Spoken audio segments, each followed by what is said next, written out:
Bonjour à toutes et à tous. Merci d'accueillir Cédric Dupuis, Solution Architect AWS, pour la session Serverless dans tous ses états.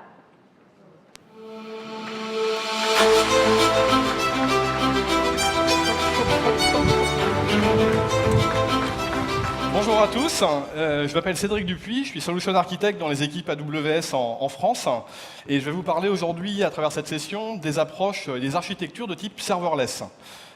Pour commencer, on va peut-être essayer de définir un petit peu ce qu'est cette tendance profonde dans l'architecture actuellement. Finalement, le serverless, c'est faire abstraction de toute la partie infrastructure et se concentrer sur ce qui est finalement votre valeur ajoutée, c'est-à-dire vos développements, vos applications, vos données, vos process. Pourquoi est-ce qu'on veut faire abstraction de la couche d'infrastructure? Tout simplement parce que l'infrastructure, c'est complexe. C'est complexe à gérer, c'est complexe à monitorer, c'est complexe à opérer dès lors qu'on veut passer à l'échelle, ou gérer l'élasticité, gérer l'agilité de vos infrastructures, c'est complexe. Et on le sait bien, puisque nous, on l'opère vraiment également au quotidien, et à des échelles extrêmement importantes. Donc on a l'habitude, en fait, d'opérer ça. J'aime bien citer en fait une citation que vous avez certainement déjà entendue de la part de Werner Vogels, que j'espère que vous avez eu l'occasion de voir ce matin durant la keynote. Cette citation, c'est « No server is easier to manage than no server ». C'est pas évident à traduire en français. Je dirais qu'une traduction assez simple serait de dire qu'il sera très difficile, voire impossible, de trouver un serveur qui sera plus facile à manager que de ne pas utiliser du tout de serveur. Et c'est vraiment ça, cette approche serverless, c'est ne plus utiliser de serveur, même si, évidemment, derrière ou sous le capot, on continue à utiliser des serveurs, bien évidemment, et de l'infrastructure. Mais en tout cas, de votre côté, vous n'avez plus à manager et à opérer cette infrastructure, et vous pouvez vraiment vous focaliser sur votre valeur ajoutée. Et c'est ce que je vais essayer de vous démontrer à travers cette session. L'approche va être, je ne vais pas dérouler des tonnes de slides durant cette session, je vais plutôt essayer d'avoir une approche à travers des démonstrations. Une démonstration qui va se dérouler en 3 phases. La première, qui s'appelle Moustache, qui va être un traitement applicatif de type serverless. Vous verrez qu'on fera, juste à la fin de la présentation, un parallèle avec des cas d'usage ou des scénarios ou des problématiques que vous avez, des challenges que vous avez à opérer dans l'entreprise. Et donc là, typiquement, dans le cas de Moustache, on va, à travers une approche assez ludique pour laquelle j'aurai besoin de quelques participants dans la salle, prendre un selfie et démarrer un traitement en back-end totalement serverless qui va ajouter une petite moustache sur le selfie que vous aurez pris et le publier directement à travers votre adresse mail et également enregistrer des statistiques d'usage dans une base NoSQL managée. Ça, c'est pour la première partie. La deuxième partie, on va réutiliser ces photomontages qu'on aura générés dans la première partie et les afficher dans une mosaïque d'images qui sera diffusée à travers cette interface. Pour ça, en fait, j'utiliserai plusieurs dispositifs, des dispositifs physiques. J'en ai quelques-uns ici, alors ça ne va pas forcément être très visible, mais je pourrais les faire passer si vous le souhaitez. Ce dispositif s'appelle un Dash Button. Un Dash Button, c'est un produit qui a été lancé par Amazon il y a déjà quelques mois, ou à reInvent l'année dernière, et qui permet de passer en fait, des commandes en un clic sur le site Amazon. Donc vous le verrez, en fait, là ici, j'ai un magnifique bouton Gillette qui me permet de commander des lames de rasoir sur le site Amazon, simplement en cliquant sur ce bouton. Et on va contourner l'usage de ce bouton pour l'utiliser en tant que télécommande, pour afficher l'image qui aura été générée dans la première phase de la démonstration, dans cette mosaïque globale d'images. Et pour ça, j'utiliserai ce bouton connecté et les services d'IoT proposés par AWS. Et on aura également une démonstration, dont vous en avez peut-être déjà une pour certains d'entre vous qui étaient là lors de la première session. J'utiliserai le dispositif Amazon Echo, qui est une enceinte connectée capable d'interagir par la voix et qu'on peut programmer. Donc à la fois programmer des commandes vocales et programmer l'exécution de traitements applicatifs derrière ces commandes vocales, en réponse à ces commandes vocales. Et donc là, j'utiliserai cette interface, finalement, pour communiquer avec mon application Mosaïque et déclencher un traitement du côté de l'application Mosaïque. Et la dernière partie sera finalement une couche de reporting autour des 2 premières sections de ma démo, donc de l'application Moustache et de l'application Mosaïque, pour obtenir et afficher à travers un dashboard, donc là on est vraiment orienté reporting, et à travers un dashboard en temps réel, donc qui sera capable de récupérer des infos issues des 2 premières parties de l'application, et qui sera capable de les restituer à travers un dashboard en temps réel, une fois de plus, totalement managé et totalement serverless. Donc on ne parlera pas d'infrastructure, on parlera vraiment d'application, de données et de reporting de l'information en temps réel. La bonne nouvelle, comme je vous disais, c'est que pour cette démonstration, j'ai besoin de vous. Alors vous êtes relativement nombreux, donc je vais me contenter de 5 personnes à peu près. Si j'ai quelques candidats qui veulent bien se déclarer volontaires, ne soyez pas timides, ça ne sera vraiment pas compliqué. Vous avez juste besoin de votre téléphone, d'accepter de me prêter votre image et d'y ajouter une petite moustache. Donc si j'ai des gens qui ne sont pas déjà moustachus, ça peut être un peu plus pratique. Et il me faut juste 5 personnes. Il y a potentiellement quelques goodies à la clé. Je vais essayer d'attirer des candidats. Donc je vous en prie, approchez vers l'estrade. Ça va vraiment être très très simple. Il faut juste un téléphone et je vais vous prêter un bouton pour interagir lors de la deuxième partie de l'application. 1, 2, 3, 4, 5, et bien parfait, on a nos 5 candidats. Donc pensez à prendre votre téléphone, à avoir une connexion plutôt 4G. Je pense que le Wi-Fi ne passe pas ici. Je vais donner à chacun d'entre vous un bouton qui vous servira pour la deuxième étape. Merci. Voilà. Vous avez au dos de ce bouton ou sur le côté un petit identifiant qui va nous servir pour la première étape. Voilà, monsieur. Donc je vais vous demander à votre téléphone de vous connecter sur l'adresse courte qui est indiquée ici, donc bit.ly/aws_serverless. Je vais m'y connecter également pour le reste de l'assistance pour que vous voyez exactement l'interface qui est proposée. Donc dites-moi dès lors que c'est bon pour tout le monde.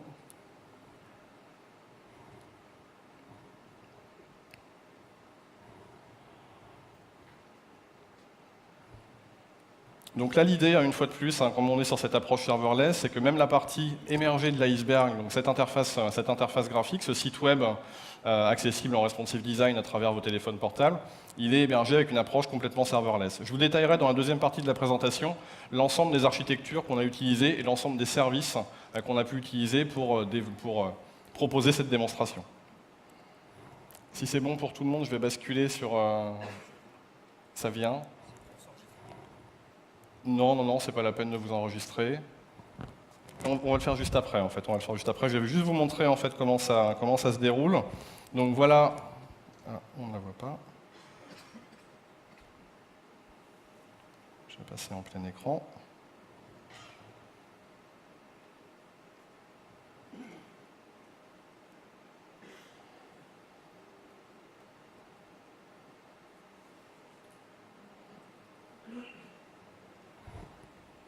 Voilà.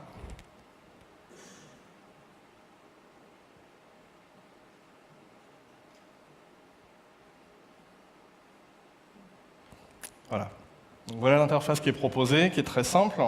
Donc sur le premier champ, vous allez saisir votre adresse email pour que je puisse vous envoyer. D'accord. Bon, désolé si ça passe pas. Désolé. Si on a un autre candidat qui veut se proposer.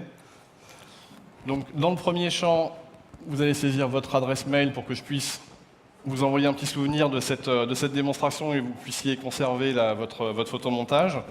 Dans le deuxième champ, c'est l'identifiant du bouton que je vous ai donné, qui est inscrit au dos de la... Bonjour. Qui est inscrit au dos de la boîte. Vous êtes deux. Ah. Je ne vais pas avoir assez de boutons pour tout le monde, je suis vraiment désolé.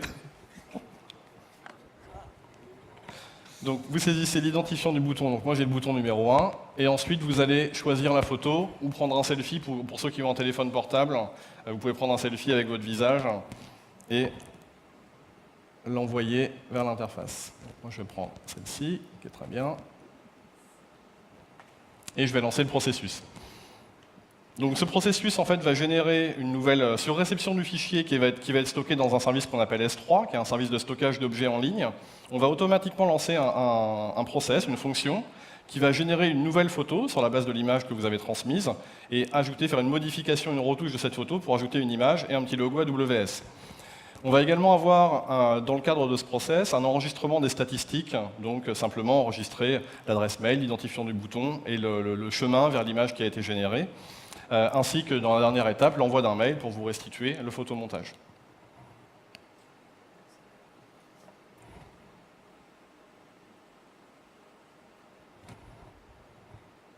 Est-ce que c'est bon pour tous mes participants? Super. Voilà. On va l'afficher juste après. Pour l'instant, je suis le seul à pouvoir les voir, mais vous inquiétez pas, tout le monde pourra les voir après. Je ne sais pas si ça vous rassure beaucoup en fait, mais... Ok, donc là c'est bon.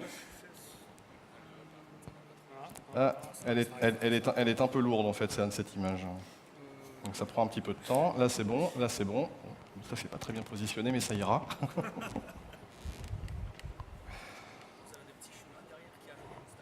Ah oui, oui, tout à fait, oui, qui font du coloriage, oui, oui, tout à fait. Donc, je peux maintenant, donc si tout le monde a terminé la première, je pense que c'est bon pour tout le monde, hein, pour la première étape, ou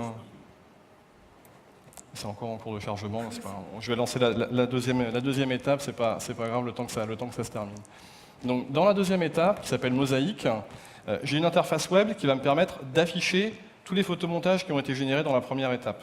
Et pour ça, puisque le but c'est aussi de vous montrer en fait tout un ensemble de services autour de l'approche serverless, on va utiliser, comme je disais, un device qui est le dash button, donc on a un petit peu modifié, que j'ai un petit peu modifié pour pouvoir l'utiliser en tant que télécommande, qui va permettre de communiquer avec le service d'IoT, donc d'envoyer un message comme quoi j'ai demandé l'affichage de ma photo, qui est identifiée par l'identifiant de mon bouton. Et ensuite, cette photo, cet événement est publié sur un topic MQTT, donc un topic qui est lié au service d'IoT. Et mon interface est à l'écoute de ce topic, comme elle pourrait être à l'écoute d'une file de messages, hein, si on veut prendre un exemple peut-être un peu plus simple ou qui n'est pas directement lié à l'IoT, est à l'écoute donc de cette file de messages, et dès lors qu'elle va voir un message présent dans cette file, elle va l'intercepter et elle va les récupérer, la photo correspondante. Donc si je vais prendre l'exemple pour moi, j'appuie sur le bouton. Donc le bouton est un objet contraint, hein, donc il va chaque fois s'allumer et s'éteindre, ce qui explique pourquoi ça va prendre quelques secondes pour qu'il se connecte au Wi-Fi. Et à l'issue du process de connexion, la photo va apparaître dans l'interface. Donc là, il est en train de se connecter.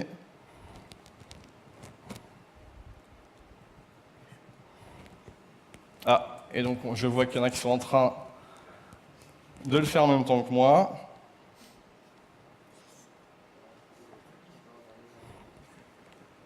Donc les photos vont s'afficher au fur et à mesure.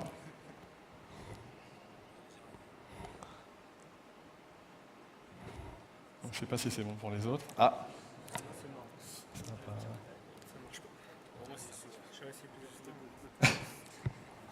Ouais, la photo est un peu volumineuse, donc c'est peut-être pas passé, effectivement. Il arrive parfois que le process de positionnement de la moustache ne soit pas forcément des plus précis. Mais bon, néanmoins, en fait, on voit que le concept, en tout cas, fonctionne très bien. Et je vais également utiliser en fait, un autre type d'interaction avec un autre device qui va utiliser en back-end en fait, les mêmes services, donc toujours le service d'IoT.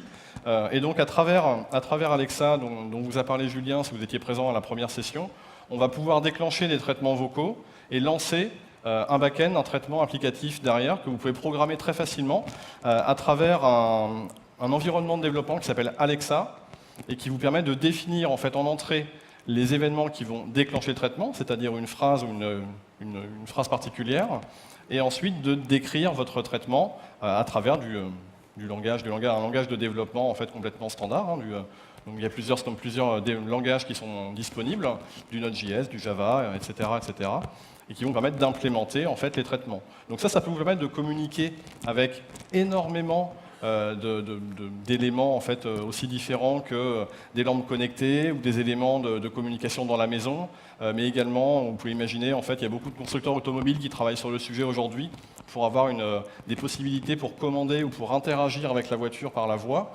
Et Alexa, qui est disponible en fait, directement, que vous pouvez utiliser à travers l'interface de développement, donc le portail développeur Amazon, permet en fait, d'implémenter toutes sortes de traitements.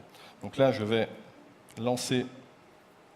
Donc ici, le but du traitement que j'ai implémenté, ça va être très simple, simplement d'interagir avec mon interface et de modifier le background en fait, de mon interface pour qu'on puisse visualiser les images un petit peu mieux avec un fond beaucoup plus foncé. Alexa, ask Mosaic to start the show.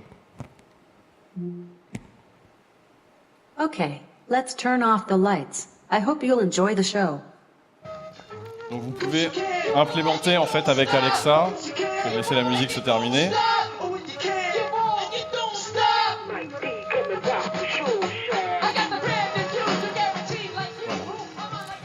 Et donc vous pouvez implémenter dans Alexa en fait énormément de possibilités de développement. C'est vraiment l'imagination qui sera la seule barrière, puisque vous allez pouvoir intégrer n'importe quel type d'API. Donc tout ce qui permet de communiquer avec une API pourra être intégré dans ce qu'on appelle un skill set Alexa, c'est-à-dire une fonction qui a été développée avec Alexa.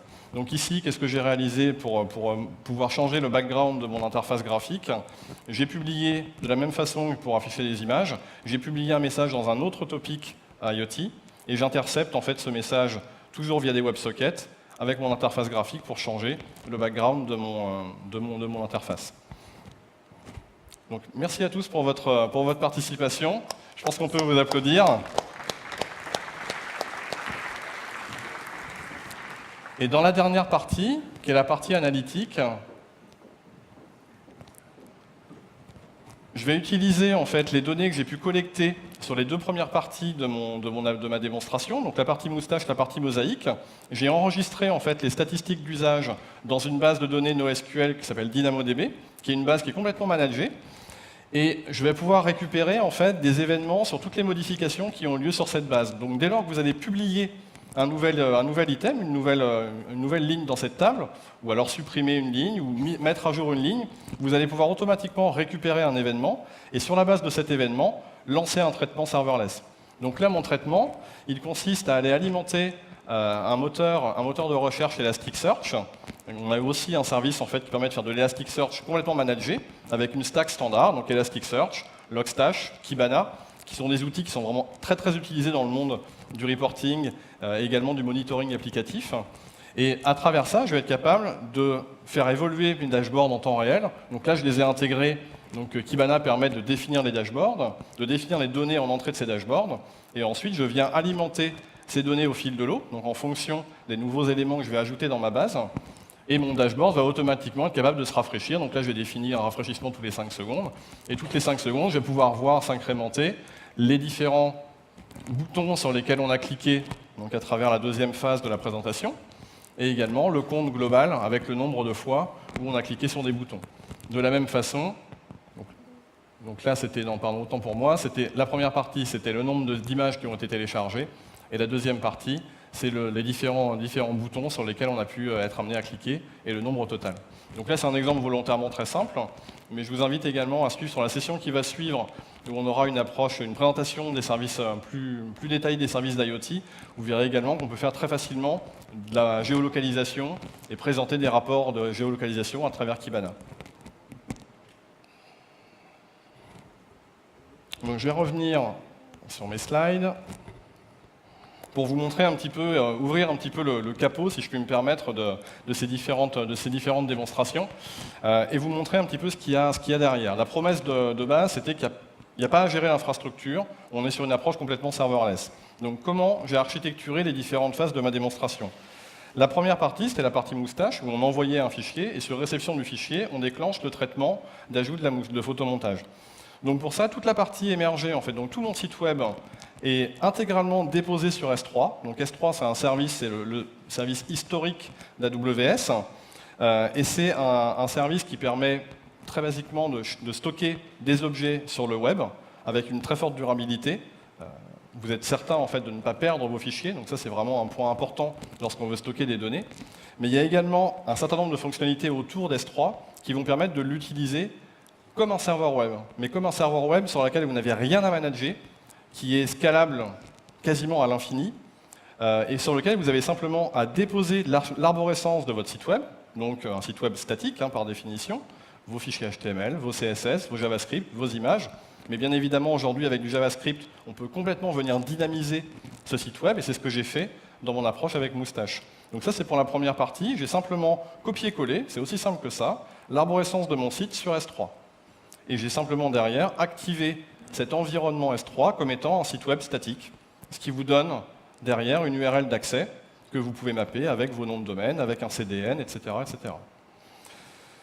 Ensuite, directement à travers mon approche, mon application Moustache, je vais pouvoir stocker les images d'origine, donc les selfies qu'on avait pu prendre dans un autre bucket S3. Et je vais ensuite utiliser un service qui s'appelle Lambda, qui est un service qui est vraiment totalement serverless, là pour le coup, et qui permet de déclencher un traitement sur la réception d'un événement. Donc il y a plusieurs types d'événements qui peuvent être à l'origine de ce traitement. L'événement que j'ai utilisé ici, c'est je copie un nouveau fichier dans S3. Et dès lors que j'ai un fichier qui arrive, je vais lancer mon traitement. Et mon traitement dans Lambda, c'est une fonction. Et cette fonction, vous pouvez la décrire dans les principaux langages de développement du marché. Donc aujourd'hui, on supporte Node.js, Java et Python. Demain, on supportera d'autres langages dans Lambda. Et vous avez vraiment juste à publier votre code dans Lambda et on s'occupe complètement de provisionner l'infrastructure, que vous ayez une exécution de la fonction ou des millions d'exécutions de la fonction. Ce sera exactement la même chose d'un point de vue utilisateur. Donc là, tout l'aspect élasticité, agilité, vous pouvez imaginer également que si vous avez à lancer un POC, par exemple, ça va avoir un intérêt majeur puisque vous avez écrire votre fonction, vous la publiez dans Lambda, votre POC est directement fonctionnel, et si vous voulez ouvrir le service à vos clients, vous n'avez absolument rien à changer. Simplement à faire l'ouverture en fait, de cette fonctionnalité. En termes d'infrastructure, il n'y aura rien à changer. Et derrière, si je rentre dans le détail en fait, de ma fonction Lambda, j'avais 4 étapes. La première qui était la génération de la moustache, la deuxième, le stockage dans un autre bucket S3 de mon photomontage, donc de mon image générée. La troisième, l'enregistrement des statistiques d'utilisation dans DynamoDB, qui est également une base de données complètement managée, une base de données NoSQL orientée clé-valeur, totalement managée, totalement scalable, répartie en fait sur plusieurs zones de disponibilité au sein de la région où vous souhaitez utiliser. Et la dernière étape, c'était l'utilisation d'un service d'envoi de mail qui s'appelle SES, qui vous permet d'avoir une plateforme d'envoi de mail SMTP qui va vous permettre derrière, avec toute la réputation d'IP qu'on peut avoir auprès d'Amazon. Donc on va être très regardant sur l'usage évidemment qui est fait des SES, mais vous avez en fait une garantie en termes de fiabilité d'envoi de vos emails. Et derrière, donc, je renvoyais l'email à l'utilisateur. Donc ça, c'est pour la première partie avec Moustache. Vous voyez ici que je ne vous ai pas parlé de serveur web. Il n'y a pas de machine virtuelle, il n'y a pas de base de données relationnelle, il n'y a que des services managés. Les bénéfices de ça, c'est évidemment ce qu'on vient de voir en termes d'agilité. On peut commencer très facilement et très rapidement à déployer ce type de process. La facilité d'usage, vous faites votre code, vous publiez votre code. C'est aussi simple que ça. Et derrière, un aspect qui est important, j'évoquais la capacité à lancer des POC très rapidement, c'est aussi derrière en termes de business model et en termes de pricing. Dans Lambda, vous n'êtes facturé que pour l'exécution des fonctions. Donc pas pour l'infrastructure que vous allez être amené à provisionner pour peut-être un jour utiliser ce service. Non, vous êtes bien facturé pour la durée d'exécution de cette fonction. L'intérêt derrière, d'un point de vue purement développement, c'est si vous optimisez le code source, vous allez d'autant diminuer votre facture, puisque le traitement mettra moins de temps à s'exécuter. Donc si on essaie de raccrocher ça à des cas d'usage entreprise, un cas d'usage immédiat en fait, qui vient tout de suite en tête, c'est les batchs. Je suis sûr en fait, que chacun d'entre vous a dans son entreprise des batchs qui tournent la nuit, pour lesquels il y a de l'infrastructure qui est monopolisée, et pour lesquels bien souvent l'événement en entrée pour l'exécution de ce batch, c'est la réception d'un fichier d'alimentation. Là, on est exactement, même si l'approche était assez ludique, on est exactement dans le même process. Je reçois un fichier dans un repository ou dans un répertoire S3, et je lance le traitement d'alimentation de ma base de données, ou d'épuration des données, ou de modification des données, ou d'enrichissement des données. On est exactement dans ce process-là, et je ne suis facturé qu'à l'exécution de mon batch. Également, à travers Lambda et à travers ce type de service, vous allez pouvoir mettre à disposition des API. Je suis sûr également que vous avez tous des API, que ce soit des API en interne, ou des API pour vos clients, ou des API pour vos partenaires en mode extranet. Vous pouvez, à travers Lambda, mettre à disposition très facilement ces API, couplées à un autre service qui s'appelle API Gateway, et qui est une plateforme dans laquelle vous allez décrire les protocoles d'accès à vos API, les protocoles de données, et ensuite les brancher pour toute la partie traitement derrière ces fonctions d'API à une fonction Lambda. Donc là, vous avez toute votre passerelle, quelque part une sorte de proxy d'API qui vous permet de gérer tous les aspects, authentification, throttling, gestion du cache, etc., etc. Et ensuite, vous déléguez l'exécution de ces API à une fonction Lambda. Et là, vous avez vraiment une granularité. On va pouvoir commencer à parler de microservices ou ce type d'approche, puisque là, vous allez vraiment gérer vos fonctions unitairement. Donc si vous souhaitez mettre à jour ou corriger ou modifier une de vos méthodes d'API, il n'y a aucun impact sur l'ensemble des autres fonctions. Vous allez vraiment avoir une approche extrêmement granulaire. Tout ça est évidemment versionné avec des possibilités de rollback, etc., etc. La deuxième partie, c'est la partie mosaïque. Donc pour accéder et pour commander l'exécution, l'affichage de ma photo dans la mosaïque, j'ai utilisé mon dash bouton, légèrement modifié pour pouvoir le faire communiquer avec les services d'IoT. Donc le service d'IoT d'AWS s'appuie sur plusieurs fonctionnalités. La première, c'est ce qu'on appelle des topics. C'est très proche de ce que vous pouvez retrouver dans une file de messages. Vous allez publier un message dans un topic, et vous avez ensuite des utilisateurs ou des applications qui vont s'abonner à ce topic et donc être automatiquement notifiés dès lors qu'un nouveau message arrive dans ce topic. C'est exactement la même chose, si ce n'est que ce n'est pas le même protocole, mais c'est exactement le même processus dans le monde de l'IoT. Ensuite, et uniquement par configuration, il n'y a rien à développer par rapport à ça, vous allez définir sur la réception d'un message des règles d'exécution qui vont être une implémentation en fait, de ce que vous voulez faire de ce message. Donc là, typiquement, dans mon cas d'usage, c'était très simple. Ce que je voulais faire, c'était enregistrer des statistiques autour de ce qui avait été réalisé à travers l'application Mosaic. C'est simplement garder un historique du nombre de fois où j'ai cliqué sur le bouton. Donc c'est exactement ce que je fais en définissant une action au niveau du service d'IoT. Et cette action, c'est une sauvegarde dans une autre table d'une base de données DynamoDB.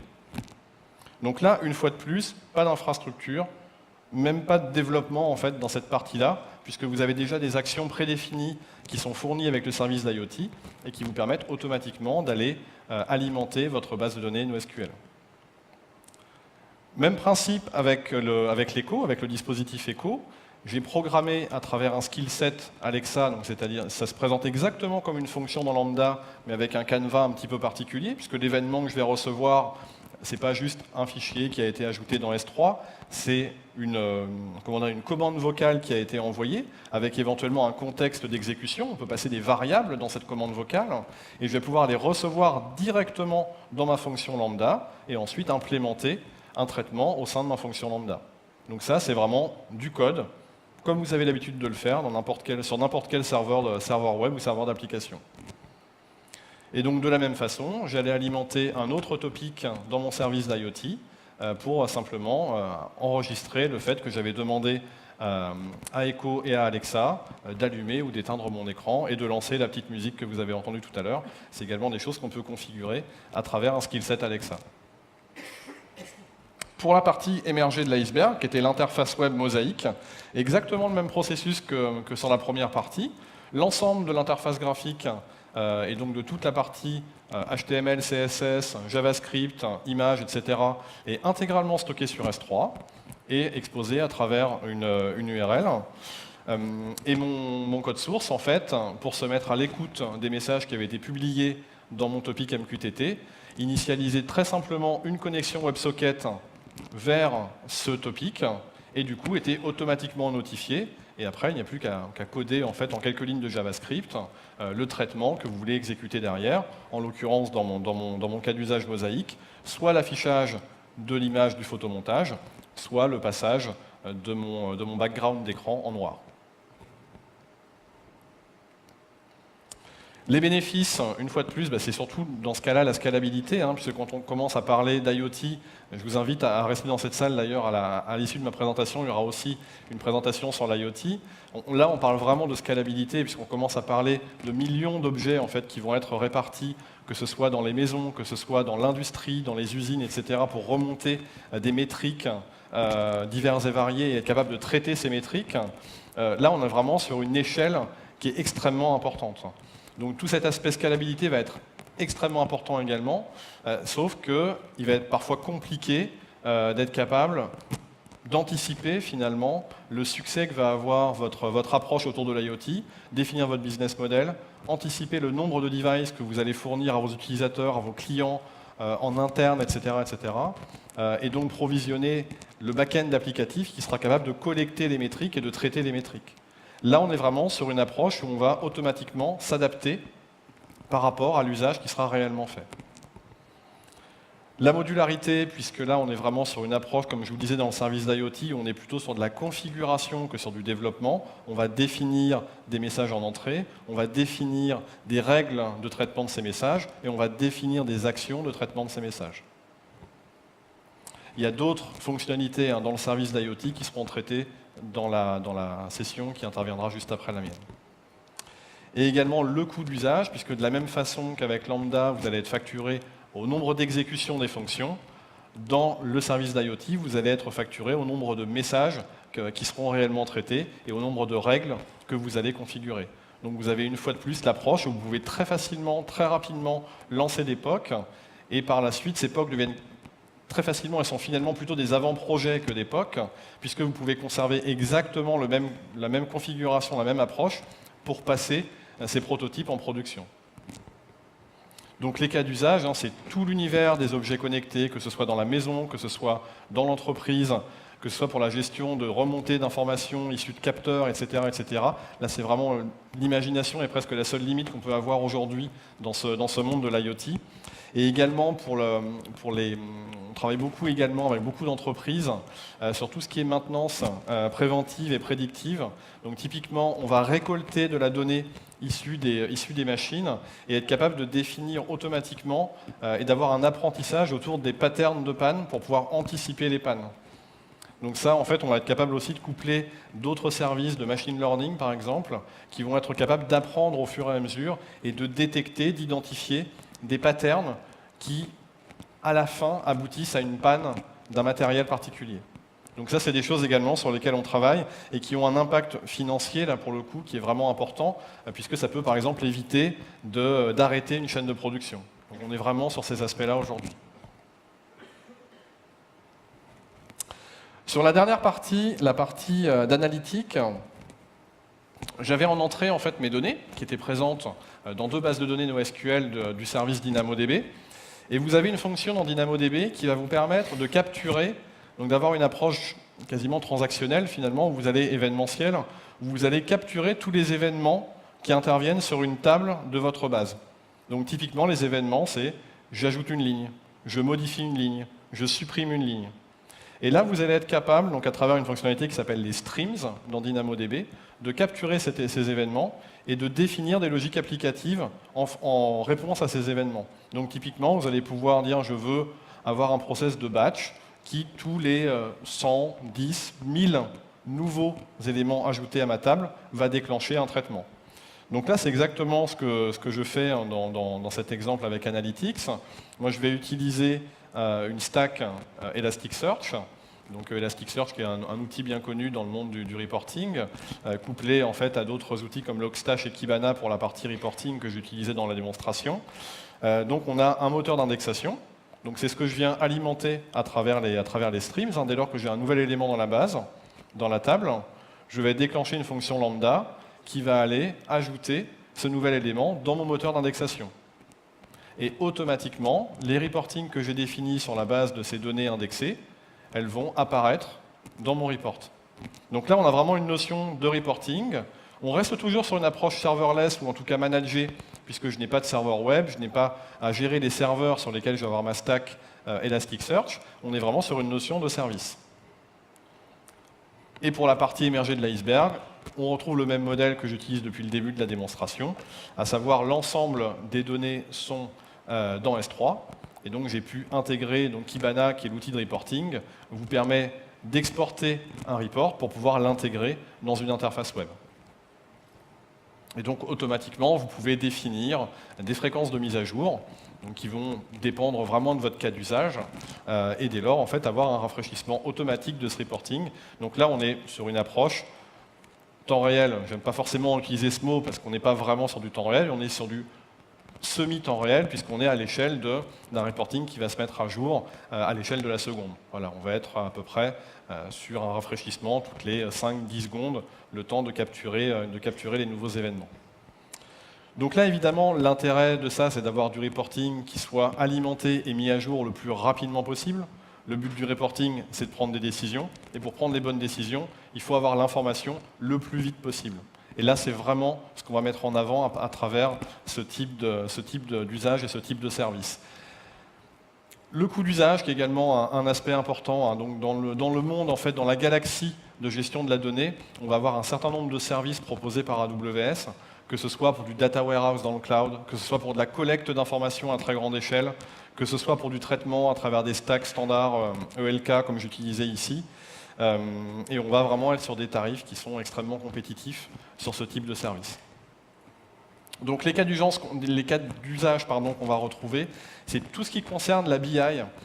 Pourquoi je parle de BI et pas de Big Data? C'est que là, on n'est pas forcément sur une volumétrie ou une variété ou une vélocité. Vous connaissez tous les 3 V qu'on retrouve derrière le Big Data. On n'est pas forcément sur cette approche-là. Je ne parle pas forcément ici de Big Data, je parle bien de Business Intelligence, je parle bien de décisionnel, je parle bien de reporting.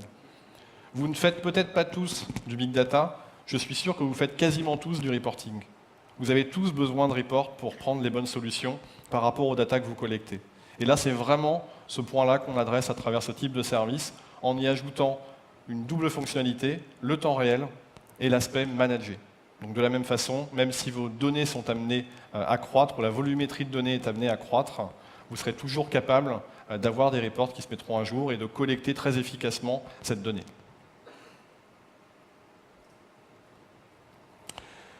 Si vous voulez aller plus loin, donc là on a commencé à avoir quelques cas d'usage autour du serverless, quelques conseils autour de ça. Évidemment, vous pouvez passer nous voir au Tech Bar, on se fera un plaisir d'aborder avec vous les différents cas d'usage qu'on peut retrouver derrière cette approche qui est vraiment une tendance de fond. On n'est pas sur un effet de mode à travers ces applications serverless, on est vraiment sur une tendance de fond qui s'impose dans l'architecture.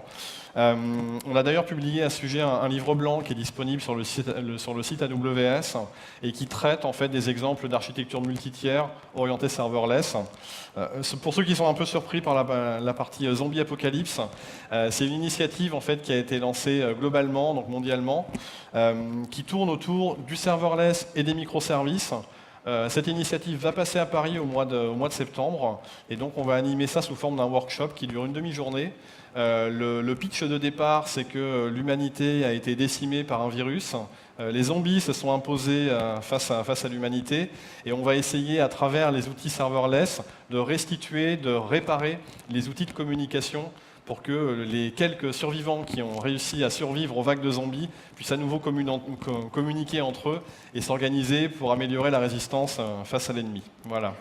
Donc pour ça, on utilisera en fait pas mal de choses que je vous ai montrées aujourd'hui. Évidemment, le service lambda qui est au cœur de cette approche, mais également des boutons connectés et des services en ligne avec lesquels on a des partenariats comme Twilio pour l'envoi de SMS ou Slack que vous connaissez pour la messagerie instantanée. Et donc on utilisera en fait ce type de service, mais avec une approche totalement serverless. Voilà. Donc si vous êtes intéressé, on a à peu près une cinquantaine, une soixantaine de places en fait disponibles pour cet événement. Donc je vous ai mis l'adresse en fait ici dans les slides. Donc c'est bit.ly/AWS Zombie. Et vous avez en fait une interface qui vous permettra de vous inscrire à cet événement. Donc comme je vous dis, c'est plutôt pour des profils développeurs, puisque le but ce sera vraiment d'être les acteurs en fait de ce workshop. Il faut avoir des connaissances de base autour d'AWS, mais on est plutôt sur une approche où on vous fournira en fait la plupart des morceaux de code ou d'API pour pouvoir vous connecter. Le but c'est vraiment de comprendre en fait de A à Z comment on est capable de mettre en place une telle architecture. Voilà, donc je vous invite vraiment à vous inscrire. Je serai là ce jour-là avec quelques-uns de mes petits camarades de Solution Architect des équipes françaises. Donc voilà, j'espère vous retrouver nombreux à cet événement. Si vous voulez en savoir plus sur AWS, je pense qu'il y a aussi beaucoup de gens qui viennent de Paris et beaucoup de gens qui viennent de province. On a de plus en plus de user groups dans toute la France, donc à Lille, Paris, Rennes, Nantes, Bordeaux, Lyon, Montpellier, et énormément de nouvelles villes qui s'ouvrent au fur et à mesure, donc avec des meet-up qui sont organisés régulièrement dans ces différentes villes, et sur lesquels on va traiter énormément de sujets. D'ailleurs, s'il y a des sujets qui vous intéressent en particulier, n'hésitez pas à revenir vers nous. Et si vous voulez vous tenir au courant de l'actualité d'AWS, pour rappel, en fait, pour certains d'entre vous, on a sorti l'année dernière à peu près 800 nouvelles fonctionnalités ou services. Donc il y a une actualité vraiment débordante autour de nos services, et vous pouvez les suivre à travers le groupe Facebook AWS France ou le compte Twitter AWS Actu. Voilà, écoutez, merci beaucoup à tous. Je vous invite à remplir à l'issue de cette session le questionnaire de satisfaction pour qu'on puisse continuer à améliorer les contenus qu'on vous propose durant le summit. Merci à tous les participants qui ont eu le courage de venir sur scène avec moi. N'hésitez pas à venir me voir après, j'aurai quelques goodies pour vous. Et je vous souhaite une excellente continuation durant ce summit de 2016 à Paris. Merci à tous.